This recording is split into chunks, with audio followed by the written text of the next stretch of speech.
Driver സൈഡിലൂടെ bullet വന്നിട്ട് left സൈഡിലൂടെ കടന്നുപോയി. ചവിട്ടി താഴെ ഇട്ടിട്ട് തിരിച്ചും മറിച്ചും വിട്ടായിരുന്നു.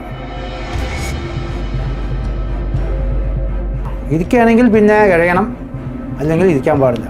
ആകെ എൻ്റെ കയ്യിൽ ഒരു പരിപ്പില്ലാത്ത ഇത് ഇടത് കൈ മാത്രമേ ഉള്ളൂ, ബാക്കി എല്ലാം ഡാമേജാണ്.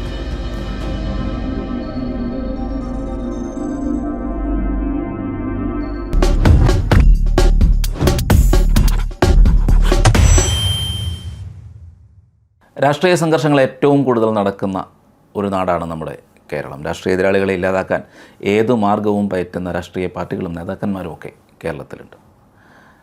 പാലക്കാട് ഇടതുപക്ഷത്തിൻ്റെ കോട്ടയിൽ രാഷ്ട്രീയ പ്രവർത്തനം നടത്തിയെന്നതിൻ്റെ പേരിൽ ആക്രമിക്കപ്പെട്ട ഒരു മുൻ സൈനികൻ, അദ്ദേഹത്തിൻ്റെ ഒരു കാല് മുറിച്ചു മാറ്റേണ്ടി വന്നു.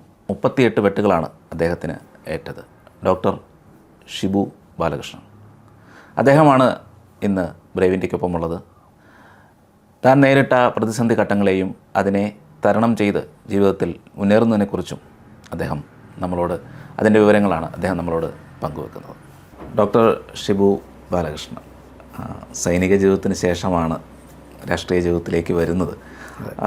സീരിയസ് ആയിട്ട് രാഷ്ട്രീയ പ്രവർത്തനം തുടങ്ങുന്നത് സൈനിക ജീവിതത്തിന് ശേഷമാണ്. അതിനുശേഷമാണ് ചില സംഭവങ്ങൾ ഉണ്ടാവുന്നതും താങ്കൾക്ക് കാല് നഷ്ടമാവുന്നതും ഒക്കെ അതിന് ശേഷമാണ്. ഈ സൈനിക ജീവിതത്തിലേക്കുള്ള പോക്ക് എങ്ങനെയായിരുന്നു? സ്കൂൾ ജീവിതത്തിലെ എൻ്റെ വലിയൊരു സ്വപ്നമായിരുന്നു പട്ടാളത്തിൽ ചേരുക. അപ്പോൾ അന്ന് മുതൽ 8ാം ക്ലാസ് മുതൽ തന്നെ അതിനു വേണ്ടിയുള്ള ഫിസിക്കലായിട്ടും മെഡിക്കലായിട്ടുള്ള എല്ലാം സ്റ്റാർട്ട് ചെയ്തു. കാലത്തഞ്ചോ ഒരുപാട് കിലോമീറ്ററിൽ ഓടി എല്ലാം വന്ന് കഴിഞ്ഞിട്ടാണ് പോകുന്നത്. സ്കൂൾ ജീവിതത്തിൻ്റെ കഴിഞ്ഞു 10ാം ക്ലാസ് കഴിഞ്ഞിട്ടാണല്ലോ അതിനകത്ത് എൻട്രി ചെയ്യാൻ പറ്റുള്ളൂ. സർട്ടിഫിക്കറ്റ് കിട്ടിയ ശേഷം നമ്മൾ +2 ചേർന്ന് അപ്പം തന്നെ തുടങ്ങി ട്രൈ ചെയ്യാൻ. ആദ്യത്തെ അറ്റംപ്റ്റിൽ എല്ലാം ആയി, മെറിറ്റിൽ ഔട്ടായി. രണ്ടാമത്തെ ചാൻസിൽ ക്ലിയറായി. +2 വിദ്യാഭ്യാസം അവസാനിച്ചതും ഒരാഴ്ച ഗ്യാപ്പിനുള്ളിൽ ഞാൻ കേന്ദ്ര ഗവൺമെൻറ് ജോലിയിൽ പ്രവേശിച്ചു. ആർമി ഓർഡിനൻസ് കോറിൽ ഡ്രൈവറായി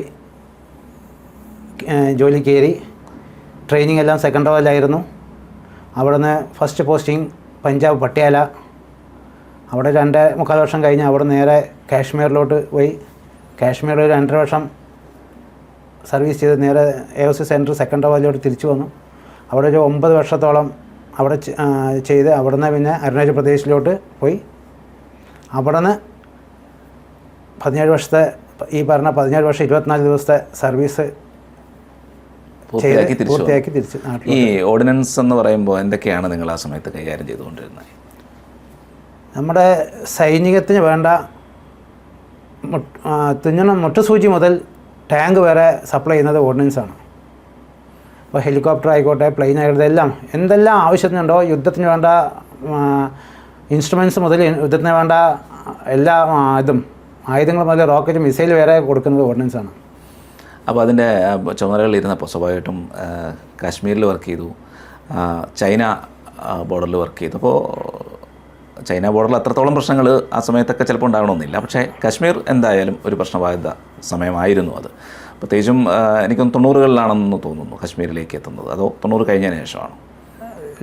ഞാൻ 2000-ലാണ് വന്നത്. 2000-ലാണ് വന്നത്. അപ്പോൾ അതിന് 90കളായിരുന്നല്ലോ കാശ്മീരിലൊരു വലിയ ഇൻസർജൻസി ഉണ്ടായിരുന്നതും അത്രത്തോളം പ്രശ്നങ്ങളൊക്കെ ഉണ്ടായിരുന്നു. പക്ഷേ 2000-ൽ ആൻറ്റി ടെററിസ്റ്റ് ഓപ്പറേഷൻ ഇഷ്ടം പോലെ ഉണ്ടാവും. അപ്പോൾ ആ ഒരു ഇതിലൊക്കെ സഹകരിക്കേണ്ടി വന്നിട്ടുണ്ടോ?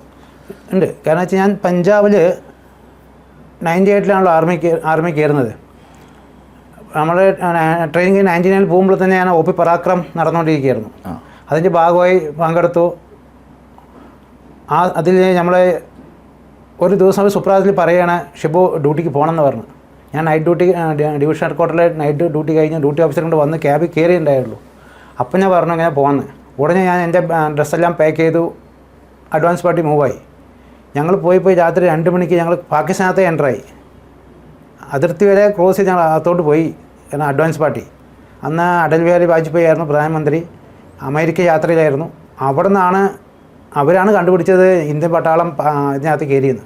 അതായത് പാർലമെൻറ്റ് ആക്രമണത്തിന് ശേഷം ഇന്ത്യ നടത്തിയ ഒരു സൈനിക നീക്കം. അതെ, വലിയൊരു നീക്കമായിരുന്നു. അതെ, ആക്രമണത്തിന് തയ്യാറായി. അതെ, പാകിസ്ഥാനിൽ രാജസ്ഥാനിൽ ഒരുപാട് വെടിക്കോപ്പുകളൊക്കെ കത്തി നശിക്കുകയും ഒരുപാട് വാഹനങ്ങൾ കത്തി നശിക്കുകയും വലിയൊരു ട്രാജഡി ഉണ്ടായിരുന്നു 2020-21 കാലഘട്ടത്തിൽ. അതിൽ പങ്കെടുത്തിട്ടുണ്ടായിരുന്നു. ഈ ഓപ്പറേഷൻ പരാക്രമത്തിൽ അപ്പോൾ പാകിസ്ഥാനിലെ ഉള്ളിൽ കയറി? അപ്പോൾ പാകിസ്ഥാൻ അത് കയറി. പാകിസ്ഥാൻ എന്ന് പറയുമ്പോൾ എനിക്ക് തോന്നുന്നു പാക് ഒക്കുപ്പൈഡ് കാശ്മീരായിരിക്കും ഉദ്ദേശിച്ചത്. അല്ല, വെച്ചാൽ നമ്മൾ രാജസ്ഥാൻ കാജുവാല ബോർഡർ ഒരു ബോർഡറാണ്. അതിലൂടെ ഞങ്ങൾ യാത്രയെ പോയത്. അപ്പോൾ ഈ ടാങ്ക് പോയി കഴിഞ്ഞാൽ മറ്റേ മൊത്തം ഡസ്റ്റ് ആവും. അതിന് പുറകിലാണ് ഞങ്ങൾ ജീപ്പും എല്ലാം പോയിക്കൊണ്ടിരിക്കുന്നത്. അതിനകത്ത് കയറി, പക്ഷേ ഒന്നും ചെയ്തൊന്നുമില്ല. ഇല്ല, അഡ്വാൻസ് പാർട്ടി ആയിരുന്നു. ഞങ്ങൾ പോയി അപ്പം തന്നെ റിട്ടേൺ വന്നു. അപ്പോൾ അവിടുന്ന് ഒരു എന്തെങ്കിലും എതിർപ്പ് ഒന്നും ഇല്ല. അവിടെ ആ സമയത്ത് ഒരു പ്രശ്നങ്ങളൊന്നുമില്ല. ഒന്നുമില്ല. അപ്പോൾ ഇൻ കേസ് അറ്റാക്കിന് സാഹചര്യം ഉണ്ടായിരുന്നില്ല. പക്ഷേ അങ്ങനെ വലിയൊരു സൈനിക നീക്കം വന്ന് നമ്മൾ ചെയ്തിരുന്നു. അതായത് എന്നിട്ട് അത് പിന്മാറുകയായിരുന്നല്ലോ. അതെ, ഒരുപാട് 9-10 മാസത്തോളം നീണ്ടുന്നു ആ ഓപ്പറേഷൻ. അതുവരെ എല്ലാ ബോർഡറും നമ്മൾ ഫുള്ളായിട്ട് ഒക്യുപ്പൈഡ് ആയിരുന്നു. എന്തിനും തയ്യാറായി നിൽക്കുകയായിരുന്നു. പക്ഷേ പാകിസ്ഥാൻ ഭാഗത്തു നിന്ന് ഒരു ഇതില്ലാത്തതുകൊണ്ട്, ഒരു പ്രകോപനപരമായിട്ടൊരു ഇതില്ലാത്തതുകൊണ്ട് നമ്മളത് പരിപാടി അവസാനിപ്പിച്ചായിരുന്നു. അത് കംപ്ലീറ്റ് ചെയ്യുന്ന മുമ്പ് ഞാൻ അവിടുന്ന് ട്രാൻസ്ഫർ പോയി, കാശ്മീരിലേക്ക് പോയി. ഈ കാശ്മീരിൽ എങ്ങനെയായിരുന്നു? കാശ്മീരിൽ ആൻറ്റി ടെററിസം ഓപ്പറേഷൻ ഇപ്പോഴും ഉണ്ട്. അന്ന് പങ്കെടുക്കേണ്ടി വന്നിട്ടുണ്ടോ? ആ ഒരു സാഹചര്യങ്ങളിലൊക്കെ ഇടപെടേണ്ടി വന്നു? കാശ്മീരിൽ ഞാനവിടെ എത്തുമ്പോൾ തന്നെ അവിടെ അത്ര നല്ലൊരു കാലാവസ്ഥയല്ലായിരുന്നു. അപ്പോൾ ഞങ്ങളുടെ മിലിറ്ററി ക്യാമ്പിൻ്റെ തൊട്ടടുത്തായിരുന്നു ബേസ് ഹോസ്പിറ്റൽ. ഈ 92 ബേസ് ഹോസ്പിറ്റൽ പറയും, ആർമിയുടെ വലിയ ഹോസ്പിറ്റലാണ്. കാശ്മീരിലെ ഏറ്റവും വലിയ ഹോസ്പിറ്റലാണ്. അപ്പോൾ എന്തെങ്കിലും എമർജൻസി വന്നാൽ ഏറ്റവും ഫസ്റ്റ് പോകുന്നത് ഞങ്ങളുടെ ഇപ്പോൾ ഫയറിൻ്റെ ഇതുണ്ടല്ലോ, ഫയർ എക്സ്റ്റിംഗ്വിഷർ വണ്ടികളൊക്കെ ഉണ്ടല്ലോ, ഇത് എമർജൻസി ആംബുലൻസൊക്കെ പോകുന്നത് ഞങ്ങളുടെ ക്യാമ്പിൽ നിന്നാണ്. അപ്പോൾ ഈ ഓൾറെഡി ഈ ഓർഡിനൻസ് ഡിപ്പോ എന്ന് പറയുമ്പോൾ ക്ലോത്തൊക്കെ ഉള്ളതുകൊണ്ട് ഏറ്റവും കൂടുതൽ ഫയർ എഞ്ചിൻ ഉണ്ടാവും. ഞങ്ങൾക്ക് ഏറ്റവും കൂടുതൽ എമർജൻസി ഞങ്ങളെ പോയി. അപ്പോൾ ഹെലികോപ്റ്ററിൽ ചില ദിവസങ്ങളൊക്കെ ചിലപ്പോൾ 20, 30, 40 ഡെഡ് ബോഡീസ് വരും, കാഷ്വാലിറ്റീസ് വരും, ബോഡീസ് വരും, ഒക്കെ വരും. ഞങ്ങളുടെ അടുത്തുള്ള ഹെൽപ്പായിട്ടാണ് ഇറങ്ങുക. ഞങ്ങളുടെ ഡ്യൂട്ടി ആയിരുന്നു അതിനെ ഹോസ്പിറ്റലിലോട്ട് ട്രാൻസ്ഫർ ചെയ്യിക്കില്ല. അന്നും നമ്മളെല്ലാം പറയും ശാന്തമെന്ന് പറഞ്ഞാലും അന്നും ഇതിനൊന്നും ഒരു കുറവുണ്ടായിരുന്നില്ല. 2002 സെപ്റ്റംബർ 2-ാം തീയതി ഞാൻ ഓണം ആഘോഷിക്കാൻ നാട്ടിലേക്ക് വരികയായിരുന്നു. അപ്പോൾ ഞങ്ങളുടെ ശ്രീനഗർ കണ്ടോൺമെൻറ്റിൽ നിന്ന് ഒരു 25 കിലോമീറ്ററോളം ദൂരം യാത്ര ചെയ്യുമ്പോഴാണ് അവന്തിപ്പുര എന്ന് പറഞ്ഞ എയർഫോഴ്സ് സ്റ്റേഷൻ ഉണ്ട്, ആർമി ഏരിയ തന്നെയാണ്. അവിടെ എത്തുമ്പോൾ അന്ന് നമ്മുടെ ബാലാക്കോട്ടിൽ ബ്ലാസ്റ്റായ പോലെ അന്നൊരു ബസ് ബ്ലാസ്റ്റ് ആയിട്ടുണ്ടായിരുന്നു. ആ ബ്ലാസ്റ്റിൽ ഞാൻ ഉണ്ടായിരുന്നു. പുൽവാമയിൽ ബ്ലാസ്റ്റ് ആയതുപോലെ, പുൽവാമ ബ്ലാസ്റ്റ് ആയ പോലെ ഒരു ബ്ലാസ്റ്റ് അന്ന് അവന്തിപ്പുരയിലുണ്ടായിരുന്നു. അന്ന് കാൺവോയ് വന്നുകൊണ്ടിരിക്കുകയായിരുന്നു. കാൺവോയിൻ്റെ ഇടയിൽ കൂടെ ഒരു ടാറ്റ സുമ ഇടിച്ചു കയറി അവിടെ ഉണ്ടായിരുന്ന ഇഷ്ടികൻ്റെ അകത്ത് ബോംബ് ഉണ്ടായിരുന്നു. അത് ബ്ലാസ്റ്റായി 23 പേര് അന്ന് സ്പോട്ട് മരിച്ചിട്ടുണ്ടായിരുന്നു. അതിൽ എൻ്റെ ചുറ്റുള്ളവർ മരിച്ചു, ഞാൻ അത്ഭുതമായി രക്ഷപ്പെട്ടു. അത് എങ്ങനെ? ഞാൻ ഉറക്കമായിരുന്നു രാത്രി മുഴുവൻ. നാട്ടിലേക്ക് വരിക എന്ന് പറഞ്ഞാൽ അത് ആഘോഷമാണ്. കാരണം ആ കാശ്മീരിൽ നിന്ന് നാട്ടിലേക്ക് വരിക പറഞ്ഞാൽ നമുക്ക് ഇവിടുത്തെ വിഷു വരുന്ന പോലെയാണ്. കാരണം പട്ടാള ജീവിതത്തിൽ നിന്ന് നാട്ടിലേക്ക് വരിക എന്ന് പറഞ്ഞാൽ അന്ന് എല്ലാവരെയും കൂട്ടി എല്ലാവർക്കും ഉള്ള ട്രീറ്റ് കൊടുത്ത് വെളുക്കോളം ഉറങ്ങാൻ പറ്റില്ല. അവിടെ കാർഡ്സൊക്കെ കളിച്ച് അവർ ആഘോഷമാണ്. ഒരാൾ നാട്ടിൽ പോകണം, നാട്ടിൽ നിന്ന് വരികയാണെങ്കിലും ആഘോഷമാണ്. കാരണം നാട്ടിൽ നിന്ന് പോകുമ്പോൾ നാട്ടിലെ പലഹാരങ്ങളൊക്കെ കൊണ്ടുപോയി അതെല്ലാം എന്ന് റൗണ്ടി തിന്ന്, അതായത് അവിടെ ആകെ ഉള്ളൊരു എൻജോയ്മെൻറ്റ് അതാണ്. പുറത്ത് പോകാൻ പറ്റത്തില്ല, ക്യാമൊന്നും പുറത്ത് നമുക്ക് കാണാൻ പറ്റില്ലല്ലോ. അപ്പോൾ ആ രാത്രി മുഴുവൻ നമ്മൾ കാർഡ്സൊക്കെ കഴിഞ്ഞ 2:30 കളിയൊക്കെ അവസാനിച്ച് കുളിയെല്ലാം കഴിഞ്ഞ് 3:30 പോയിരുന്ന് 7-8 മണിയാകുമ്പോഴേക്ക് ബ്ലാസ്റ്റായി. അപ്പോൾ ഞാൻ ഈ വണ്ടിയിൽ 2 സീറ്റിൻ്റെ ഇടയിൽ തലവെച്ച് കിടന്ന് മടിയിൽ കുഞ്ഞു ബാഗ് വെച്ച് കിടന്ന് ഉറങ്ങിപ്പോയി. ഇതെല്ലാം സംഭവിക്കും, ഞാൻ ഒന്നും അറിഞ്ഞിട്ടില്ല. എൻ്റെ മുകളിലൂടെ ഇഷ്ടയൊക്കെ പോയി അടുത്തിരിക്കുന്ന തലയൊക്കെ അടിച്ച് ഇതെല്ലാം തെറിച്ച് പോയി. ലെഫ്റ്റ് സൈഡിലുള്ള ആളെല്ലാം പീസായി. എൻ്റെ ദേഹത്ത് മൊത്തം ഇറച്ചിയും ബ്ലഡും ഇഷ്ടപ്പൊടിയും മാത്രമേ ഉണ്ടായുള്ളൂ. ഞാൻ 2 സീറ്റിൻ്റെ അടിയിൽ വവ്വാല് പോലെ തൂങ്ങി കിടന്നുപോയി. ആ ബസ് തകർന്നു. ബസ്സെല്ലാം പീസായി. ഡ്രൈവറൊന്നും ഇല്ല. കാരണം നമ്മൾ കറക്റ്റ് വേവ് ലെങ്ത്തിൽ പോയിക്കൊണ്ടിരിക്കുകയായിരുന്നു. ഞങ്ങളുടെ പുറകെ വരുന്നത് ഓഫീസേഴ്സ് ബസ്സാണ്. മറ്റേ ജവാൻസിനൊക്കെ വെച്ചാൽ നമ്മുടെ നോർമൽ ബസ്സും അവർക്ക് AC ബസ്സായിരുന്നു. അത് ആർമി ബസ് തന്നെയാണ്. അപ്പോൾ ഇടയിലൊരു സുമോ വന്ന് കയറിയപ്പോൾ ആ ഡിസ്റ്റൻസ് കവർ ചെയ്യാൻ വേണ്ടി നമ്മുടെ ഡ്രൈവർ ബ്രേക്ക് ചെയ്തപ്പോൾ ഈ വണ്ടി പുറകിലോട്ടായല്ലോ. അപ്പോൾ ഓഫീസേഴ്സ് ബസ് വന്ന് എത്തേണ്ട സമയത്താണ് ബ്ലാസ്റ്റിംഗ് അവരുടെ പ്ലാൻ. പക്ഷേ ഈ സുമോ വന്ന് കയറി സൈഡ് കൊടുത്തപ്പോൾ നമ്മുടെ വണ്ടി സ്പീഡ് ഡൗൺ ആയപ്പോൾ ഞങ്ങൾ യാത്ര ചെയ്ത ബസ്സായിരുന്നു ആ എക്സാക്ട് പൊസിഷനിൽ വന്ന് എത്തിയത്. അവിടെ വെച്ച് ബ്ലാസ്റ്റായി. ഇല്ലെങ്കിൽ ആ ഓഫീസർ ബസ്സായിരുന്നു ബ്ലാസ്റ്റ് ആവുക. അതാണ് ഉദ്ദേശിച്ചിരുന്നത്. അതെ, അവരുടെ ഉദ്ദേശം അതായിരുന്നു. പക്ഷെ നടന്നത് തിരിച്ചായി പോയി. അപ്പോൾ പരിക്കൊന്നും പറ്റിയില്ല. ഒരുപാട് പേർക്കുണ്ടായിരുന്നു. ദേഹത്ത് മുഴുവൻ ഇഷ്ടിയും ഗ്ലാസ്, വണ്ടിൻ്റെ ഗ്ലാസ് എല്ലാം കയറിയിട്ടുണ്ടായിരുന്നു. കയ്യിൽ പ്രശ്നമുണ്ടായിരുന്നു. നടുവെല്ലാം ഇനി കിടക്കുന്നുണ്ട്. ഇഷ്ടി വന്ന് അടിച്ചിട്ട് നടുവെല്ലാം ഒരുപാട് ട്രീറ്റ്മെൻറ്റ് ചെയ്തിട്ടാണ് റിക്കവർ ആയത്. എന്നിട്ട് നാട്ടിലോട്ട് പോകുന്നു. ഞാൻ നാട്ടിൽ വന്നിട്ടൊക്കെയാണ് ചികിത്സ ചെയ്തത്. കാരണം നാട്ടിലേക്ക് വരിക എന്നുള്ള ആ മൂഡിൽ ഞാൻ നിന്നില്ല. അവിടെ നിന്ന് ഞാൻ ഹോസ്പിറ്റലിൽ അഡ്മിറ്റ് ആക്കും. പിന്നെ അതിൻ്റെ ട്രീറ്റ്മെൻറ്റ് ഇതുകൊണ്ടൊക്കെ ഞാൻ പെട്ടെന്ന് ഒരു കുഴപ്പമില്ലെന്ന് വന്ന് ഡൽഹി വന്ന് ഒരു ഫസ്റ്റ് എയ്ഡൊക്കെ എടുത്ത് നേരെ ട്രെയിനിൽ നാട്ടിലോട്ട് വന്നു. അങ്ങനെ ഒരു അനുഭവം പട്ടാളത്തിൽ ഉണ്ടായിട്ടുണ്ട്. പിന്നെ അവിടെ തന്നെ വെച്ചിട്ട് ഞാനും ഒരു ഓഫീസറായിട്ട് അനന്തനാഗ് ഡിസ്ട്രിക്ട് 4 ഷൂട്ടൊക്കെ ചെയ്തില്ലേ, സിന്ധൂരിൻ്റെ മുമ്പായിട്ടുള്ളത്. ആ ഡിസ്ട്രിക്ട് ഇന്നും അവിടെ മിലിറ്റൻസ് ഇഷ്ടമായി ഉണ്ട്. നമുക്കൊന്നും ചെയ്യാൻ പറ്റാത്ത സ്ഥലമാണ്, കാരണം ഫുള്ളായിട്ട് ഹൈ റേഞ്ച് ഏരിയയാണ്. ഓൾറെഡി കാശ്മീർ ഹൈ റേഞ്ചാണ്, അവിടെ കുറച്ചും കൂടി ഫോറസ്റ്റും തുള്ള ഏരിയയാണ്. അവിടെയാണ് ഞങ്ങളുടെ ആമിനേഷൻ ഡിപ്പോ.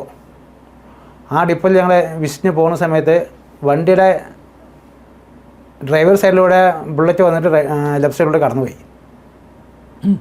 അന്ന് ക്യാപ്പിൻ്റെ ഷെയ്ഡ് ഉണ്ടല്ലോ, ഷെയ്ഡിൽ കൂടെയാണ്, എൻ്റെ ഷെയ്ഡിൽ കൂടെയാണ് ബുള്ളറ്റ് പോയത്. വണ്ടിക്കകത്ത് പ്ലാസ്റ്റിക് ബേൺ ആയിട്ടുള്ള സ്മെല്ല് വരുന്നതുകൊണ്ട് സാറ് ഞങ്ങളുടെ ലെഫ്റ്റനൻ്റ് സാറ് പറഞ്ഞു, ഷിബു ഒരു കരിഞ്ഞ മണമുണ്ടെന്ന് പറഞ്ഞു. അപ്പോൾ ഞങ്ങൾ നോക്കി, കാരണം വണ്ടി ഹൈ സ്പീഡിലാണ് പോവുക, ഫ്രണ്ടിലും ബാക്കിലും QR ടിക്കറ്റ് പോകുന്നതല്ല. അപ്പോൾ നമുക്ക് നിർത്തി നോക്കാനൊന്നും സാധിക്കില്ല, കാരണം അവിടുത്തെ സിറ്റുവേഷൻ അങ്ങനെ ആയില്ല. നമ്മൾ എത്രയും പെട്ടെന്ന് മൂവ് ചെയ്ത് പോകണം. ഞങ്ങൾ യാത്ര പകുതിയാകുമ്പോൾ ക്യാപ്പ് അയച്ച് നോക്കുമ്പോഴാണ് ക്യാപ്പിൽ ബേൺ ചെയ്ത് പോയിട്ടുണ്ട്. തൊട്ട് അടുത്തിരിക്കുന്ന കേണലിൻ്റെയും ഫ്രണ്ടിൽ കൂടെ പോയി. ഞങ്ങൾ ആരും അറിഞ്ഞില്ല ഉണ്ടേ പോയിന്ന്. അതൊന്നും രക്ഷപ്പെട്ടു. അപ്പോൾ അത് സ്നൈപ്പർ വല്ലതും ആയിരിക്കും അതോ അല്ല, നമുക്ക് അറിയില്ല. ബുള്ളറ്റാണ്, അല്ലാതെ അത്രയും മൈക്രോ സെക്കൻഡ്സിൽ കടന്നുമില്ലല്ലോ. നമ്മൾ കുറച്ച് വൈകിയാണെങ്കിൽ നമ്മുടെ തല്ലുള്ളിൽ കൂടെ പോയി ഒന്നും അല്ല. കാരണം നമ്മളവിടെ ക്യാമ്പിന് പോകുമ്പോഴും വന്നാലേ ഞങ്ങൾ ഫുഡ് ഉണ്ടാക്കുള്ളൂ പറഞ്ഞാൽ വിട്ടാക്കുക. അത് തന്നെ ഗേറ്റിനെ പറയും, വന്നിട്ട് ഫുഡ് ഉണ്ടാക്കണോട്ടാന്ന് പറഞ്ഞാൽ വിട്ടാക്കുള്ളൂ. തമാശ രൂപയാണെങ്കിലും വന്നിട്ടേ വരും എന്നുള്ളത് അത്ര ഉറപ്പില്ലാത്തൊരു സാഹചര്യമാണ് അവിടെ ഉണ്ടായിരുന്നത്. ആണ്. അപ്പോൾ ഫ്യൂവൽ കളക്ഷൻ പോകുകയാണെങ്കിലും ഫുഡ് കളക്ഷൻ പോകുകയാണെങ്കിലും എന്തിനാ നമ്മൾ റേഷനൊക്കെ അതൊക്കെ ഒരുപാട് ദൂരത്തായിരിക്കും, ക്യാമ്പുകളൊക്കെ ടൗൺ വിട്ടിട്ടായിരിക്കുമല്ലോ. പോകുമ്പോഴൊക്കെ QRT എന്ത് മൂവ്മെൻ്റ് ഉണ്ടെങ്കിൽ QRT വേണം അവിടെ. ഇപ്പോഴും ഉണ്ട് സിറ്റുവേഷൻ. പിന്നെ ലീവിന് വന്ന് പോക്കുമ്പോൾ ഇത് വലിയൊരു ബുദ്ധിമുട്ടാണ്, കാരണം അന്നൊക്കെ ജമ്മു വരെ ട്രെയിനുള്ളൂ. പിന്നെ അവിടുന്ന് ട്രാൻസിറ്റ് ക്യാമ്പിൽ റിപ്പോർട്ട് ചെയ്യണം. ട്രാൻസിറ്റ് ക്യാമ്പിന് അവർ ഡീറ്റെയിൽ ചെയ്യും ബസ്സിന്. ആ ബസ്സിൽ കയറി അന്ന് ചിലപ്പോൾ കാശ്മീർ എന്തായാലും എത്തില്ല. ജമ്മു എന്ന് ചിലപ്പോൾ റാംബണോ അല്ലെങ്കിൽ ബനിയാലോ 2 ട്രാൻസിറ്റ് ക്യാമ്പ് ഇടയിലുണ്ട്. അവിടെ എവിടെയെങ്കിലും ഹാൾട്ടാക്കി നെക്സ്റ്റ് ഡേ ഏർലി മോർണിംഗ് അവിടെ നിന്ന് എടുത്തുകൊണ്ട് കാശ്മീർ കൊണ്ടാക്കുക. ഇപ്പോൾ ഒരുപാട് മാറി. ഇപ്പോൾ വന്ദേ ഭാരത് വേറെ, കാശ്മീർ പോകാൻ തുടങ്ങി. അന്നത്തെ ടൂറിസ്റ്റുകളായാലും അന്ന് ആരും ഞങ്ങളൊന്നും കാണാറില്ല. അന്ന് ടൂറിസ്റ്റ് ആ പ്രദേശത്തില്ല. ആർട്ടിക്കിൾ 370 മാറിയതിന് ശേഷമാണ് അവിടെ എല്ലാവരും. ഇപ്പോൾ നമുക്ക് പബ്ലിക്കിന് അവിടെ ലാൻഡ് മേടിച്ച് ബിൽഡിംഗ് വരെ ചെയ്യാം. അന്നൊന്നും പറ്റില്ല. അന്ന് അവിടുത്തെ ആൾക്കാർ ഇരിക്കുന്നത് ഗസ്റ്റ് പോലെയാണ്, അവരുടെ സ്വന്തം ഭൂമിയിൽ. പ്രകൃതിയിലെ സ്വർഗം എന്ന് പറഞ്ഞാൽ കാശ്മീർ തന്നെയാണ്. അത് അവിടെ പോയാലേ അറിയുള്ളൂ അതിൻ്റെ. പക്ഷേ ഇങ്ങനെയൊക്കെ പ്രശ്നങ്ങൾ ഉണ്ട് താനുണ്ട്. അതെല്ലാം തീർത്തിട്ട് നമുക്ക് സാധിക്കില്ലല്ലോ. അതെ. എന്തായാലും പക്ഷേ ഇപ്പോൾ ഒരുപാട് മാറ്റങ്ങളുണ്ട്. ഇപ്പോൾ തീർച്ചയായും. കാരണം ഇപ്പോഴത്തെ ഭരണകർത്താക്കളുടെ കഴിവെന്ന് തന്നെ പറയാൻ പറ്റും. വേറെ ഒന്നും അതിനകത്ത് അധികമൊന്നും ഇല്ല. കാരണം ഈ 370 മാറ്റിയതോടുകൂടി അവിടുത്തെ കുറേ ആൾക്കാരുടെ ബലം നഷ്ടപ്പെടുകയും കേന്ദ്രത്തിൻ്റെ ബലം പവർ അവിടെ നമുക്ക് അപ്ലൈ ചെയ്യാൻ പറ്റുന്നത് കൊണ്ട് അവർക്ക് പേടിയായി. കാരണം ഇനി ചെയ്താൽ പഴയ പോലെ നമ്മളുടെ ഇത് ഉണ്ടാവില്ല എന്നുള്ളത് കൊണ്ട് മാത്രമാണ് ഇപ്പോൾ അവിടെ ഉള്ളത് ഇപ്പോഴത്തെ സമാധാനം. പിന്നെ ഈ ബ്ലാസ്റ്റും മിലിറ്ററി അറ്റാക്ക് ഇതൊന്നും നമുക്കൊന്നും ചെയ്യാൻ പറ്റില്ല. കാരണം വെച്ചാൽ ഇപ്പോൾ അവിടെ തന്നെ വേണമെന്നില്ലല്ലോ, അപ്പോൾ അതെവിടെ നടക്കുന്നില്ലേ. ഇങ്ങനെയുള്ള ഓപ്പറേഷനുകളിലൊക്കെ പോകേണ്ടി വന്നിട്ടുണ്ടോ? അതിനൊക്കെ QRTയിൽ പോകണം, പലപ്പോഴും കോൺവോയായിട്ട് ആയിരിക്കുമല്ലോ പോവുക. അപ്പോൾ അതിനൊക്കെ അതിർത്തിയിലേക്കൊക്കെ യാത്ര ചെയ്യേണ്ടി വന്നിട്ടുണ്ടോ? അതിർത്തി യാത്ര ചെയ്യാറുണ്ട്. അപ്പോൾ ഔദ്യോഗികമായി നമ്മുടെ വർക്കിൻ്റെ ഭാഗമായിട്ട് ഇപ്പോൾ ഞാൻ പറഞ്ഞല്ലോ ഓർഡിനൻസാണ് പറഞ്ഞല്ലോ, നമ്മൾ കൊടുക്കുന്ന സാധനങ്ങളുടെ ഗുണനിലവാരങ്ങൾ അന്വേഷിക്കാനൊക്കെ ഞങ്ങളുടെ ടീമുകൾ പോകുന്നതിൻ്റെ കൂടെയൊക്കെ ഞങ്ങൾ പോയിട്ടുണ്ട്, പോകാറുമുണ്ട്. അപ്പോൾ ഈ 2 പ്രാവശ്യം മരണത്തിൽ നിന്ന് രക്ഷപ്പെട്ടു. ഒരു പ്രാവശ്യം ലാൻഡ് സൈഡിൽ നിന്ന് രക്ഷപ്പെട്ടു. അതെങ്ങനെയായിരുന്നു? അത് അരുണാചൽ പ്രദേശിലായിരുന്നു. തവാങ്ങിൽ പോയപ്പോൾ സെക്കൻഡ് വലിയതൊക്കെ കഴിഞ്ഞ് തവാങ്ങിൽ പോയപ്പോഴായിരുന്നു. അവിടെ നമ്മൾ പോയിക്കൊണ്ടിരിക്കുന്ന സമയത്ത് മുകളിൽ നിന്ന് കല്ലൂറിൻ്റെ വന്ന് നമ്മളെന്താ പറയുക, നമുക്ക് വേണ്ടി എന്തോ ബാക്കി വെച്ചിട്ടുണ്ടെന്ന് പറയില്ലേ, എന്ന പോലെ ആയിരുന്നു. സെക്കൻഡ് കൊണ്ട് രക്ഷപ്പെടും. ഇപ്പോൾ ഈ സംഭവം നടന്നു, അതും രക്ഷപ്പെട്ടു. ഇപ്പോൾ ഒരു ലാസ്റ്റ് മന്ത് യാദൃശ്യമായിട്ട് ഞാൻ എൻ്റെ ഒരു ഫ്രണ്ടിനെ ആലത്തൂർ പുള്ളിയെ വിളിച്ചു. അപ്പോൾ പുള്ളി പറഞ്ഞു, ചേട്ടാ ഞാൻ വരുന്നു പറഞ്ഞു. അപ്പോൾ ഒരു മീറ്റിംഗ് ഉണ്ടായിരുന്നു. മീറ്റിംഗ് കഴിഞ്ഞാൽ അവിടെ പോയി നമ്മുടെ ചില്ലഞ്ചേരി അഴിക്കുളങ്ങര ക്ഷേത്രമുണ്ട്. ആ ക്ഷേത്രത്തിൻ്റെ ആൽത്തറയുടെ അടുത്ത് ഈ പണ്ടത്തെ ഭാരം താങ്ങി കൊണ്ട് സാധനം ഉണ്ടല്ലോ, 2 കല്ല് വെച്ചിട്ട് മുകളിൽ കല്ല് വെച്ചിട്ടുള്ളത്, ചുമട് താങ്ങി അത്താണി എന്നൊക്കെ പറയും. അതിൻ്റെ സൈഡിൽ ഞാൻ കാറിട്ടിട്ട് ഞാൻ 21 മിനിറ്റോളം ഞാൻ വണ്ടിക്കകത്തിരുന്നു. അപ്പോഴാണ് എൻ്റെ ഫ്രണ്ടും പുള്ളിയുടെ മാമൻ അവിടെ വന്നു.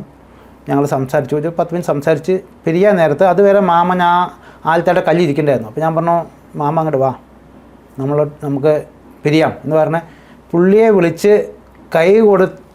നിൽക്കുന്ന നിമിഷം ഒരു 3 വാണുകൊണ്ട് ആ വേപ്പ് മരം അങ്ങനെ പൊട്ടി മുകളിൽ വീഴണം. അതിൻ്റെ കട വന്നിട്ട് ആ മാമൻ ഇരുന്ന ഭാഗത്ത് കടയും അതിൻ്റെ ഫുൾ വെയിറ്റ് ഈ ചുമട് താങ്ങിൻ്റെ മുകളിലും അതിൻ്റെ ഒരു കമ്പ് റോഡിലും കുത്തി എൻ്റെ കാർ കറക്റ്റ് അതിൻ്റെ സെൻറ്ററിൽ കിടക്കുക. ഒരു 4 റോയിലും പറ്റാതെ കാർ ഞാൻ 2 തള്ളി താഴെ ഇട്ടു. 2 വീണതുകൊണ്ട് അവർ രക്ഷപ്പെട്ടു, ഞാൻ താഴെ കുനിഞ്ഞുകൊണ്ട് ഞാൻ രക്ഷപ്പെട്ടു. അങ്ങനെ 5ാമത്തെ അറ്റം ഈ കഴിഞ്ഞ മാസം കഴിഞ്ഞു. ഈ ആർമിയിൽ നിന്ന് തിരിച്ചു വന്നു. അപ്പോൾ എന്തുകൊണ്ടാണ് ഈ ഭാരതീയ ജനതാ പാർട്ടിയുടെയൊക്കെ പ്രവർത്തനങ്ങളിലേക്ക് വരുന്നത്? നേരത്തെ ബന്ധങ്ങളുണ്ടായിരുന്നു, ദേശീയ പ്രസ്ഥാനങ്ങളുമായിട്ട് ബന്ധമുണ്ടായിരുന്നു? 1986 ഞങ്ങളുടെ പഞ്ചായത്തിൽ രാഷ്ട്രീയ സ്വയംസേവക സംഘം തുടങ്ങുന്ന അന്ന് മുതൽ ഞാൻ പ്രസ്ഥാനത്തോട് ഉണ്ട്. അച്ഛൻ കരസേവകനാണ്, ബാബറി മസ്ജിദിൻ്റെ കരസേവകനാണ് അച്ഛൻ. അന്ന് മുതൽ ഇതായിട്ടുണ്ടായിരുന്നു. നമ്മൾ പട്ടാളത്തിലാണെങ്കിലും വരുന്ന സമയങ്ങളിൽ അതിൻ്റെ എന്തെങ്കിലുമൊക്കെ ഉണ്ടെങ്കിൽ പങ്കെടുക്കുകയും അതിനുവേണ്ട സഹകരണങ്ങളൊക്കെ ചെയ്യുമായിരുന്നു. വന്ന ശേഷം പൂർണ്ണമായിട്ട് സംഘടനാ പ്രവർത്തനത്തിലേക്ക് ഇറങ്ങി ആലത്തൂർ നിയോജക മണ്ഡലം ജനറൽ സെക്രട്ടറിയായി 2 തവണ ഇരുന്നു. ഒരു തവണ മണ്ഡലം പ്രസിഡൻ്റായിരുന്നു. പിന്നെ അവിടുന്ന് കർഷക മോർച്ചയുടെ സംസ്ഥാന കമ്മിറ്റി അംഗം, ഉത്തരമേഖല പ്രഭാരി, പിന്നെ അവിടുന്ന് എക്സ് സർവീസ് സെല്ലിൻ്റെ സ്റ്റേറ്റ് കോ കൺവീനറായിരുന്നു. ഇപ്പോൾ OBC മോർച്ചയുടെ സംസ്ഥാന വൈസ് പ്രസിഡൻ്റായി തുടരുന്നു. ഈ ഒരു സാഹചര്യം, ഇപ്പോൾ ആ ഒരു സ്ഥലത്തെ പാലക്കാട് പൊതുവെ ഒരു ഇടത് കോട്ടകളായിട്ട് അറിയപ്പെടുന്ന സ്ഥലങ്ങളാണ്. അത് അവിടെ ഒരുപാട് കഞ്ചിക്കോട് ആയിക്കോട്ടെ പലയിടത്തും കണ്ണൂർ പോലെ തന്നെയുള്ള സ്ഥലങ്ങളാണ് പാലക്കാട്. തെക്കൻ ജില്ലകളിലും ചില സ്ഥലങ്ങളുണ്ട്, ആലപ്പുഴ പോലെ ചില സ്ഥലങ്ങളിൽ. അപ്പോൾ സംഘർഷങ്ങൾ അവിടെയൊക്കെ സാധാരണമായിരുന്നു ഒരു സമയത്തൊക്കെ. അപ്പോൾ വരുമ്പോൾ, അതായത് സർവീസിൽ നിന്ന് തിരിച്ചെത്തുമ്പോൾ എന്തായിരുന്നു ആലത്തൂർ സ്ഥിതി? ആലത്തൂർ എന്ന് പറഞ്ഞാൽ സത്യം പറഞ്ഞാൽ നിങ്ങൾ പറഞ്ഞ പോലെ കമ്മ്യൂണിസ്റ്റിൻ്റെ കോട്ട തന്നെയാണ്. ഇപ്പോഴും നേരം വെളുക്കാത്ത സമൂഹം ജീവിക്കുന്ന ഒരു നാട് എന്ന് പറയാം, പ്രദേശത്ത് പറയാം. കാരണം നേരം വെളുത്തു എന്ന് പറയാൻ ഇന്ന് നമുക്കാവില്ല.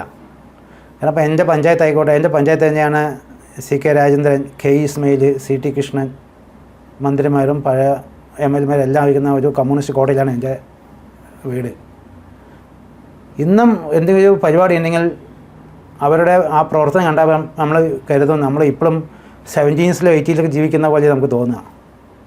കാരണം ടെക്നോളജി AI ആയിട്ടും അവരിപ്പോഴും കാൽനടയിലാണ് ജീവിക്കുന്നത്. അത് വെച്ചാൽ അവരുടെ സമൂഹം വിദ്യാസമ്പന്നനായിക്കഴിഞ്ഞാൽ കമ്മ്യൂണിസ്റ്റ് ഉണ്ടാവില്ലല്ലോ. അപ്പോൾ അവരിപ്പോഴും അതിനെ ചവിട്ടി തേച്ച് ഒതുക്കി കൊണ്ട് പോകുന്നതുകൊണ്ട് ഇപ്പോഴും അതുപോലെയൊക്കെ പോകുന്നുണ്ട്. പക്ഷേ എൻ്റെ ഈ പ്രശ്നത്തോടു കൂടി ഏകദേശം സംഘർഷമൊക്കെ അവസാനിച്ചു. അതിനുശേഷം ഇതുവരെ സംഘർഷം അവിടെ ഇതുവരെ ഉണ്ടായിട്ടില്ല. എന്തായിരുന്നു ഇതിനൊക്കെ ഒരു കാരണമായത്? ഇങ്ങനെ ഒരു പ്രശ്നത്തിലേക്ക് പോകാനുള്ള കാരണം അവിടെ സംഘർഷം ഉണ്ടായിരുന്നോ അതോ? അത്ര വലിയൊരു രാഷ്ട്രീയ പ്രശ്നങ്ങളൊന്നും അവിടെ ഇല്ല. പാർട്ടിയുടെ വളർച്ച, കാരണം ഞാൻ പെൻഷന് വന്ന ശേഷം ആക്റ്റീവ് ഇറങ്ങി പാർട്ടിക്ക് ഉണ്ടായിരുന്ന വോട്ട് 3 അക്കത്തിലായിരുന്നു. അത് ഉയർന്ന് വലിയൊരു സംഖ്യയിലായി. പിന്നെ കമ്മ്യൂണിറ്റി ഒരു ഘടകമാണല്ലോ, ജാതീയമായിട്ടും കുറേ വോട്ടുകളുണ്ടല്ലോ. നമ്മൾ സമൂഹത്തേക്ക് ഇറങ്ങുമ്പോൾ ആ സമൂഹത്തിലെ ഉന്നതമായ കുടുംബം അല്ലെങ്കിൽ ഉന്നതമായ ആൾക്കാരുടെ ജാതി ഇതൊക്കെ ഒരു വിഷയമാണല്ലോ.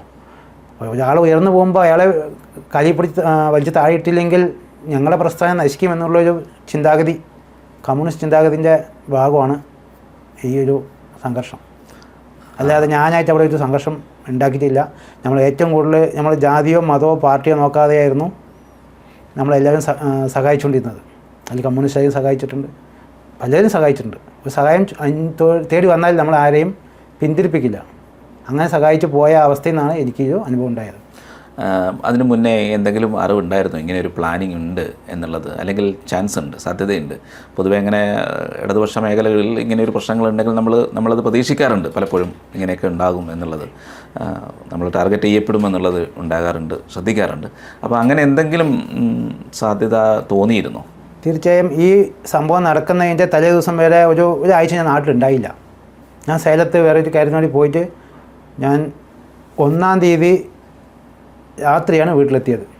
അപ്പോൾ 2-ാം തീയതി വന്നപ്പോഴാണ് അറിഞ്ഞത്. 2-ാം തീയതി കാലത്ത് ഞാൻ തിരിച്ച് പോകാൻ നിൽക്കുകയായിരുന്നു. 2 ദിവസം കൂടി അവിടെ പോയ കാര്യം ബാക്കിയുണ്ടായിരുന്നു, പോകാൻ നിൽക്കുകയായിരുന്നു. അപ്പോൾ അന്നാണ് ഞങ്ങളുടെ കൂടെയുള്ളവർ പറഞ്ഞത്, നാളെ 2-ാം തീയതി ഹർത്താലാണ് ശിവ, നമുക്ക് പോകണ്ട, നമുക്ക് 3-ാം തീയതി കാലത്ത് നേരത്തെ പോവാം എന്ന് പറഞ്ഞ് ഞങ്ങൾ പ്രോഗ്രാം ചേഞ്ച് ചെയ്തു. ചേഞ്ച് ചെയ്ത് എന്തിൻ്റെ ഹർത്താലായിരുന്നു? CPM-ൻ്റെ ഇടതുപക്ഷത്തിൻ്റെ ഇടതുപക്ഷമാണല്ലോ ഇവിടെ ഹർത്താൽ ഏറ്റവും കൂടുതൽ നടത്താറ്. എന്തിൻ്റെ ഹർത്താലായിരുന്നു. അപ്പോൾ ഞാൻ അതിന് പോകണ്ടെന്ന് വെച്ച് ഞങ്ങൾ പിന്നെ അന്ന് പരിപാടി ക്യാൻസൽ ചെയ്ത് വൈകുന്നേരം വരെ ഞാൻ വീട്ടിൽ കിടന്ന് ഉറങ്ങി തീർത്ത്. വൈകുന്നേരം ഇപ്പോൾ 2 ഫ്രണ്ട്സ് വന്നു, അവരുടെ കൂടെ നടക്കാൻ ഇറങ്ങിയതാണ് പുറത്തോട്ട്. നടന്ന് ഷോപ്പിൻ്റെ അവിടെയൊക്കെ പോയി നടന്ന് തിരിച്ച് വന്ന് വീട്ടിലോട്ട് കയറുമ്പോഴാണ് ഈ പുറകിലൂടെ വന്നിട്ടുള്ള ഈ രാത്രി 9:00 അറ്റാക്ക്. അപ്പോൾ നേരത്തെ പ്ലാൻ ചെയ്യാതെ ഒരിക്കലും നടക്കില്ലല്ലോ. നേരത്തെ പ്ലാൻ ചെയ്തിട്ടുണ്ട്, പക്ഷേ നമ്മൾ നാട്ടിലുള്ളത് കൊണ്ട് ഇല്ലാത്തത് കൊണ്ട് നമുക്ക് ഇതിൻ്റെ ഇത് അറിഞ്ഞില്ല, ഇവരും കിട്ടിയില്ല. ഈ എത്ര പേര് ഉണ്ടായിരുന്നു? അവർ കുറേ പേരുണ്ടായിരുന്നു. അവർ 8 പേരുണ്ടായിരുന്നു. പ്രദേശത്ത് തന്നെ ഉള്ളവരായിരുന്നോ അതോ? പ്രദേശത്തുള്ളവരുണ്ട്, പുറത്തുള്ളവരുണ്ട്. കാരണം പ്രദേശത്ത് ഇല്ലാത്തവർക്ക് ഇപ്പോൾ എനിക്കിപ്പോൾ ഇത്ര ദൂരം വന്ന് ചെയ്യണമെങ്കിൽ ഇവിടുത്തെ ആരെങ്കിലും സപ്പോർട്ട് വേണ്ടേ? തീർച്ചയായിട്ടും. കാരണം ഇവിടെ എന്തെങ്കിലും ആണെങ്കിൽ ഓഡിയോ ഷോപ്പ് ഉണ്ടെങ്കിൽ ഏതെങ്കിലും ഒരു പോക്കറ്റോടെ അറിയണമെങ്കിൽ ഇവിടുത്തെ ഒരാളുടെ സപ്പോർട്ട് വേണമല്ലോ. എത്ര ദിവസത്തെ പരിചയമുണ്ടെങ്കിലും രാത്രിയാകുമ്പോൾ അതിൻ്റെ ഒരു ബുദ്ധിമുട്ടുണ്ട്. പകൽ നമുക്ക് എന്തും ചെയ്യാം, രാത്രി എന്ന് വെച്ചാൽ അറിയില്ല അത്രയും പരിചയമുള്ള ആളായിക്കണ്ടേ. പുറത്തുള്ളവരുണ്ട്, അകത്തുള്ളവരുമുണ്ട്. എങ്ങനെയായിരുന്നു പിന്നെ ആ സമയത്തുള്ള സാഹചര്യം? എന്തൊക്കെ അത് എങ്ങനെ ആ പ്രതിസന്ധി എങ്ങനെ നേരിട്ടു? ഈ വീട്ടിൽ വെച്ചായിരുന്നല്ലോ? വീട്ടിൻ്റെ മുറ്റത്ത് വെച്ചായിരുന്നു. ഞാൻ ഒച്ച വെച്ചു, അമ്മയാണ് ഓടി വന്ന് ടോർച്ചടിച്ച് അമ്മ ടോർച്ചടിച്ച് ഒച്ച വെച്ചുകൊണ്ടാണ് അവരെല്ലാം ഇട്ടിട്ട് ഓടിയത്. അല്ലെങ്കിൽ കൊല്ലാനായിരുന്നു ഉദ്ദേശം? ആയിരിക്കും. കാരണം അവർക്ക് ലക്ഷ്യമൊന്നാണല്ലോ, ഇല്ലാണ്ടാക്കുക എന്നുള്ളതാണല്ലോ. രാഷ്ട്രീയമായിട്ട് നേരിട്ടൊന്ന് മത്സരിക്കാനല്ലല്ലോ CPM ചെയ്യാറ്.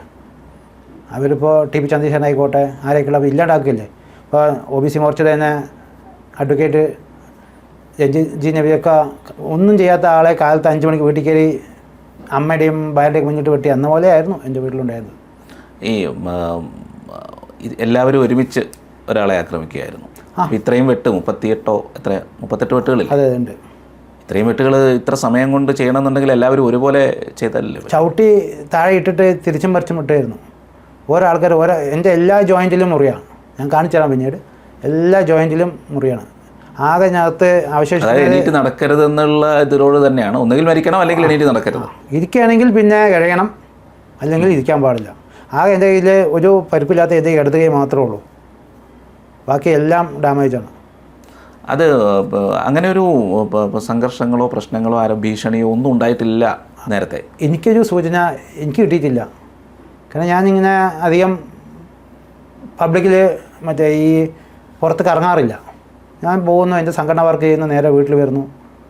അതല്ലാതെ നമ്മൾ ഈ എന്തെങ്കിലും കാര്യം ഉണ്ടെങ്കിൽ പോവും, എന്തെങ്കിലും സേവന പ്രവർത്തനം ഉണ്ടെങ്കിൽ അത് പോയി പങ്കെടുക്കാതെ അത് ആവുന്നത് ചെയ്യും. വരുന്നല്ലാതെ നമ്മൾ ഈ പബ്ലിക്കുകളിൽ പോയി ഇരുന്നിട്ടുള്ള ചർച്ചയ്ക്ക് ഞാൻ പോകാറില്ല. കാരണം നമ്മൾ സമാധാനപരമായിട്ടുള്ള രാഷ്ട്രീയ പ്രവർത്തനം, അതിലുപരി അക്രമം നമ്മൾ അന്നും ഇന്നും നമ്മൾ അതിനെ പ്രൊമോട്ട് ചെയ്യാറില്ല. ഈ ആ പ്രദേശത്ത് ഇത് കഴിഞ്ഞതിന് ശേഷം അവിടെ എന്ത് മാറ്റങ്ങളുണ്ട്? അത് എങ്ങനെയായിരുന്നു ജനങ്ങളുടെ പ്രതികരണം? നേരം വെളുക്കാത്തവരുണ്ടെന്ന് പറഞ്ഞത് ശരിയാണ്, ബാക്കി സാധാരണക്കാരൊക്കെ ഉണ്ടാവും. പക്ഷേ എൻ്റെ ഈ ഒരു ഇതോട് കൂടി അവിടെ മാർക്സിസ്റ്റ് പാർട്ടിക്കകത്ത് തന്നെ ഒരുപാട് ഗ്രൂപ്പുകൾ ഉണ്ടാവേണ്ടത്. കാരണം വെച്ചാൽ സ്വാഭാവികമായിട്ടും ഒരു ഗുണ്ടയോ അല്ലെങ്കിൽ ഒരു തല്ലിപ്പുള്ളി ആണെങ്കിൽ എല്ലാവരും പറയും കിട്ടിക്കോട്ടെ കുഴപ്പമില്ലെന്ന് പറയും. പക്ഷേ അതിനകത്ത് അവിടെ ബ്രാഞ്ചിൽ വേറെ പലരും രാജിവെച്ച് ഇപ്പോഴത്തെ അവസ്ഥയിൽ മാറി നിൽക്കുന്നുണ്ട്. ബ്രാഞ്ച് സെക്രട്ടറി വേറെ രാജിവെച്ച് പാർട്ടിയിൽ നിന്ന് മാറി ഇപ്പോഴും നിൽക്കുന്നുണ്ട്. ഞാൻ അവരായിട്ട് എല്ലാവരും ഇന്നും കമ്പനിയുണ്ട്, അന്നും കമ്പനിയുണ്ട്. നമ്മൾക്ക് രാഷ്ട്രീയ പ്രവർത്തനം എന്ന് പറഞ്ഞത് അക്രമത്തിൽ നമ്മൾ അന്നും കണ്ടിട്ടില്ല, ഇന്നും കണ്ടിട്ടില്ല. ആരായിരുന്നു ഇതിൻ്റെ ഒരു മെയിൻ ആസൂത്രകൻ എന്ന് കരുതുന്നത് പ്രധാനമായും? അന്നത്തെ ഏരിയ സെക്രട്ടറി ആയിരുന്നു ഇതിൻ്റെ ആസൂത്രകൻ. ഇതിന് മുകളിലുണ്ട്, മുകളിലെ ഉന്നതന്മാരെന്ന് പറഞ്ഞാൽ ഇന്ന് ഉന്നത പദവി വഹിക്കുന്ന ആൾക്കാർ വരെ ഇതിനകത്ത് കൈയുണ്ട്. എങ്ങനെയാണ് പിന്നെ അതിൽ ചികിത്സയുമൊക്കെ കഴിഞ്ഞ് എങ്ങനെയാണ് ഈ ഒരു സാഹചര്യത്തിലേക്ക് എണീറ്റ് നടക്കുന്ന രീതിയിൽ എണീറ്റ് നടക്കാതിരിക്കാൻ ശ്രമിച്ചവരുടെ മുന്നിൽ എണീറ്റ് നടക്കുന്ന ഒരു സാഹചര്യമാണ്? അതെൻ്റെ ഒരു വാശി കൂടിയായിരുന്നു. കാരണം വെച്ചാൽ അന്ന് ഇത് സംഭവിച്ചിട്ട് ഞാൻ തന്നെയാണ് ഈ കൈയെല്ലാം എടുത്ത് ഞാൻ തന്നെയാണ് ഉടുത്ത മുണ്ടിനെ വെച്ച് ചിറ്റി ഇഴഞ്ഞ് വണ്ടി കാറിനകത്ത് കയറാൻ ഞാൻ ശ്രമിച്ച ബ്ലഡ് കൊണ്ട് കാറിനകത്ത് കയറാൻ പറ്റിയില്ല. പിന്നെ ആൾക്കാരെല്ലാം വന്ന് ഫ്രണ്ട്സൊക്കെ വന്ന് നമ്മുടെ പ്രവർത്തകരെല്ലാം വന്ന് എത്രയും പെട്ടെന്ന് ഹോസ്പിറ്റലിൽ കൊണ്ടുപോയി. ഹോസ്പിറ്റലിൽ എത്തുന്നവരെ ഞാൻ സംസാരിച്ചാണ് പോയത്. വഴിയിൽ പെട്രോൾ അടിക്കാൻ വണ്ടി കയറ്റി എനിക്ക് വെള്ളം വേണം പറഞ്ഞ് എനിക്ക് 2 കുപ്പി വെള്ളം വാങ്ങിച്ചു തന്നിട്ടുണ്ട്. ഹോസ്പിറ്റലിൽ എത്തുന്നവരെ ഞാൻ ഇത്രയും ബ്ലഡ് പോയിട്ട് ഇത്രയും ഡാമേജ് ആക്കിയിട്ട് പോലും ഞാൻ സംസാരിച്ചിട്ട് വണ്ടി ഓടിക്കുന്നതിൽ കൂടെ എല്ലാവരോടും ഞാൻ സംസാരിച്ചിട്ടാണ് പോയത്. ഹോസ്പിറ്റലിൽ എത്തിയ ശേഷമാണ് ബ്ലഡ് ഫുൾ ഔട്ടായിട്ട് എൻ്റെ ഓർമ്മ നഷ്ടപ്പെട്ടിട്ടുള്ളൂ. എത്ര ദിവസം? 2.5 ദിവസത്തോളം ഞാൻ തൃശ്ശൂർ എലൈറ്റ് മിഷൻ ഹോസ്പിറ്റലുണ്ടായിരുന്നു. അവിടെ നിന്ന് അവർക്ക് പറ്റില്ല എന്ന് പറഞ്ഞുകൊണ്ട് പിന്നെ അമൃത ഹോസ്പിറ്റലിലോട്ട് മാറ്റി. അവിടെ 37 ദിവസത്തെ ചികിത്സയ്ക്ക് ശേഷമാണ് ഡിസ്ചാർജ് ചെയ്ത് വീട്ടിലോട്ട് വന്നത്. തുടർന്നും ഇത് റെസ്റ്റിൻ്റെ ആവശ്യം ഉണ്ടായിരുന്നല്ലോ കുറേ? അതെ, 3 മാസത്തോളം പൂർണ്ണമായിട്ട് റെസ്റ്റ് എടുത്തു. അതിനുശേഷമാണ് ഞാൻ ആർട്ടിഫിഷ്യൽ ലിംസ് വെച്ച് കാല് പൂർണ്ണമായും വെട്ടിക്കളയുകയായിരുന്നു. വെട്ടിക്കളയെന്ന് വെച്ചാൽ അവർ മാക്സിമം ട്രൈ ചെയ്തു. പിന്നെ എൻ്റെ ബോണിൻ്റെ ഇതെന്താണെന്നറിയില്ല, മുറിഞ്ഞില്ല. പിന്നെ ട്രീറ്റ്മെൻറ്റിൻ്റെ ഭാഗമായിട്ട് ഇനി അവിടെ നിന്ന് മുറിച്ചാൽ മാത്രമേ, കാരണം ടിഷ്യൂസും അടുത്തുള്ള മസിൽസ് എല്ലാം നഷ്ടപ്പെട്ടിട്ട് യാതൊരു വിധത്തിലും ബ്ലഡ് പാസ്സാവുന്നുണ്ടായിരുന്നില്ല. കാരണം ഒരു ലിമിറ്റ് കഴിഞ്ഞാൽ പിന്നെ ഇൻഫെക്ഷനായി പ്രശ്നങ്ങളാവുമല്ലോ. അപ്പോൾ പിന്നെ അത് കാല് മൊത്തം കളയേണ്ടി വരും എന്നുള്ള അവസ്ഥയിലാണ് പിന്നെ അത് മുറിച്ച് കളയേണ്ടി വന്നത്. അതെല്ലാം ചെയ്ത് അമൃത ഹോസ്പിറ്റൽ വെച്ചിട്ടാണ്. കാരണം ഇവിടുന്ന് BP കയറാത്തതുകൊണ്ടാണ് എലൈറ്റ് മിഷൻ ഹോസ്പിറ്റലിൽ കൈ ഒഴിഞ്ഞത്. കാരണം BP 40 മുകളിൽ കയറുന്നുണ്ടായിരുന്നില്ല. കാരണം 10-50ഓളം ബ്ലഡ് ബോട്ടിൽ കയറ്റിയിട്ടും ബ്ലഡ് നിൽക്കുന്നില്ല, ബ്ലീഡിങ് ആയിക്കൊണ്ടേയിരിക്കുക. അപ്പോൾ അങ്ങനെയാണ് പിന്നെ അമൃത പോയി അതിനെ സ്കാൻ ചെയ്ത് മുറിച്ച് കളയെന്ന് പറഞ്ഞപ്പോൾ മുറിച്ച് കളഞ്ഞത്. കേസൊക്കെ എവിടെ വരെ? കേസ് ഈ മെല്ലപ്പോക്ക് സമ്പ്രദായമാണ് കേസ് സത്യം പറഞ്ഞത്.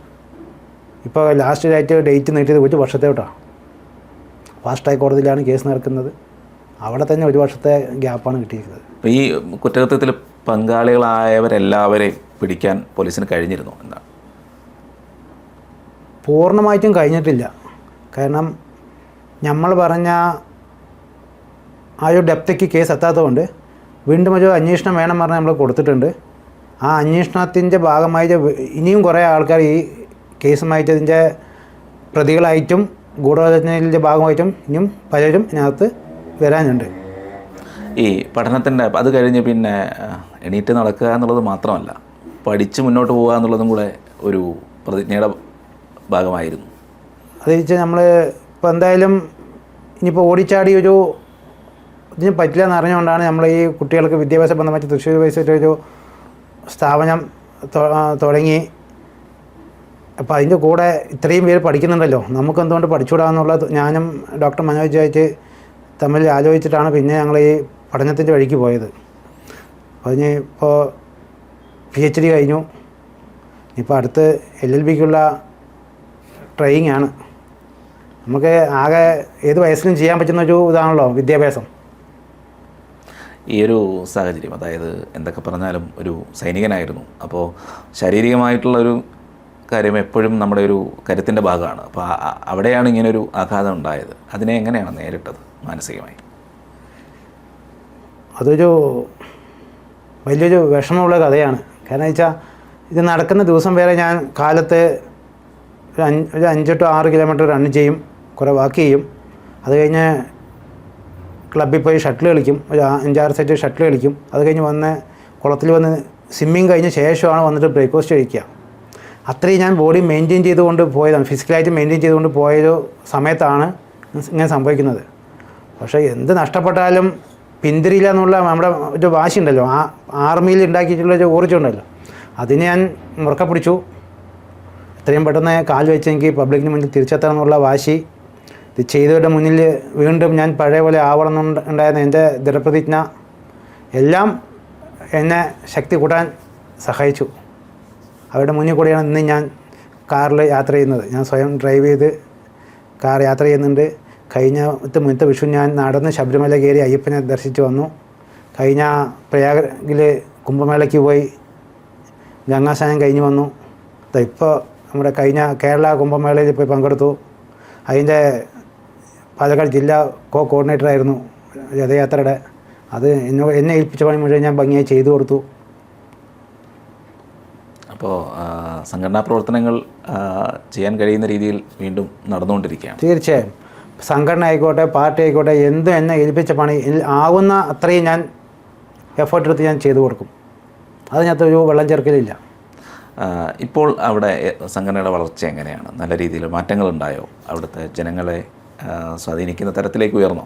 ഉണ്ട്. കാരണം വെച്ചാൽ ഭാരതീയ ജനതാ പാർട്ടിയെ സംബന്ധിച്ച് നല്ലൊരു വികസനമാണ്.